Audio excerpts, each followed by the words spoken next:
Hey, this is John Carlos, here with a look at the new Femme Fatales Lady Death statue. This vinyl statue is based on the cover to the Halloween edition of Lady Death The Rapture #1.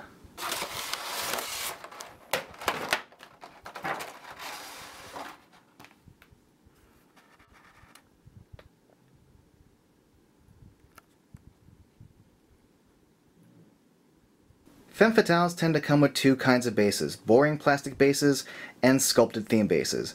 And I like this base, not only because it's themed to Halloween, but because the pumpkins are a not too subtle metaphor for her gigantic boobs. I like the detailing on the boots, and the paint on the fishnets is pretty effective. The spikes around her thighs are all painted pretty cleanly for the most part. The paint on her body is pretty simple. There's not any shading on it, nor is there really any shading in her hair like the previous Femme Fatale. But there is some fun little details. It's kind of hard to see, but in between these little golden parts of her bra, there are little kind of like spider webbings in there. It'd be kind of cool if they were painted so you could see them a little better, but they are there, and that is a pretty cool effect. Another cool effect is the light up pumpkin here.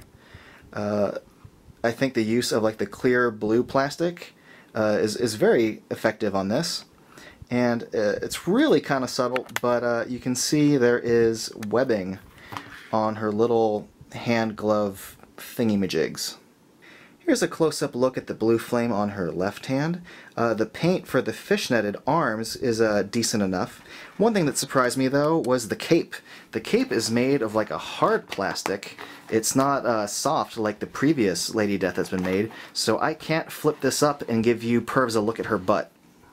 Now this Lady Death has no paint on her eyebrows. The original cover featured like a grayish black eyebrows, and on the packaging she's got sort of a gray highlight around the white sculpted eyebrows, but it appears for this figure they've just let the white sculpt speak for itself, as opposed to the previous one which had black eyebrows.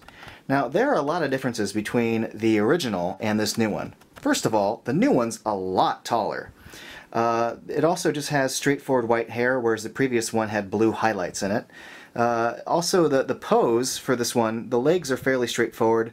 The original one was more in a unique pose, but I like the fact that the new one has both arms sculpted outward. The first one kind of cheated and only had the one sculpted arm. But one thing that you'll notice is that the original had like blue highlights and like shading along the figure, and this one's just more of like a straightforward paint job of just skin with no real shading to speak of.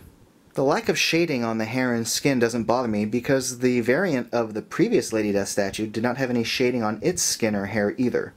Now it's worth pointing out that this new version of the figure has slightly gray skin which contrasts against its bright white hair.